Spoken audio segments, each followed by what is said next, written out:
ঘরে সেদিন তালের বড়া বানিয়েছিলাম। এই তালের বড়ার শব্দটা বাইরে থেকে যতটুকু ক্রিস্পি মনে হচ্ছে, ভেতরটা কিন্তু ততটাই নরম তুলতুলে। আর এই পুরো ভাদ্র মাস জুড়ে তালের বিভিন্ন ধরনের রেসিপি ফেসবুকের নিউজ ফিডে ঘোরাঘুরি করছে। অনেকে কিন্তু এই তালের বড়াকে তালের পিঠাও বলে থাকে। তালের এত মিষ্টি সুগন্ধ, তাল দিয়ে যাই বানানো হোক না কেন সেটা খেতে দুর্দান্ত হয়। তো যাই হোক, আমি চলে এসেছি একদম মূল রেসিপিতে। আমি এখানে তালের রস নিয়ে নিয়েছি, আর তার মধ্যে বেশ কিছুটা নারিকেল কুড়ো অনেক আগে থেকেই মিশিয়ে রেখেছিলাম। নারিকেল কুড়োটা কিন্তু একদম অপশনাল, যারা নারিকেল পছন্দ করেন না তাদের না দিলেও চলবে। এইবার এতে ভিজিয়ে রাখা সুজি দিয়ে দিচ্ছি। তালের রস নিয়ে সবসময় আমি কিন্তু সুজি ব্যবহার করি। এইবার আমি এখানে চিনি দিয়ে দিলাম। চিনিটা যার যার টেস্ট অনুযায়ী দেয়াই ভালো। তারপর এতে দিয়ে দিলাম পরিমাণ মতো চালের গুঁড়ো আর ময়দা। কেউ চাইলে কিন্তু এখানে আটাও ব্যবহার করতে পারেন, তবে আমি ময়দা ব্যবহার করেছি। এইবার এতে 1 চিমটি লবণ দিয়ে দিলাম। এতে করে মিষ্টির একটা সুন্দর ব্যালেন্স তৈরি হয়। এইবার ভালো করে এই ব্যাটারটাকে মিক্স করে নিচ্ছি। কারো যদি মনে হয় যে ব্যাটারটা একটু পাতলা হয়ে গিয়েছে, তাহলে কিন্তু তাতে আরেকটু চালের গুঁড়ো বা ময়দা ব্যবহার করতে পারেন, তবে খেয়াল রাখতে হবে যাতে চিনির ব্যালেন্সটা ঠিক থাকে।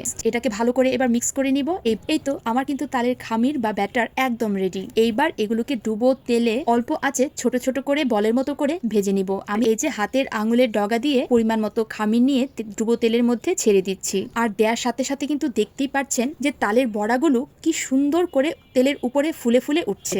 আর ঠিক এরকম সুন্দর একটা রং হওয়ার পরে আমি নামিয়ে নিব তালের বড়াগুলো। ব্যাস, আমার কিন্তু তালের বড়াগুলো একদম রেডি। কি সুন্দর একটা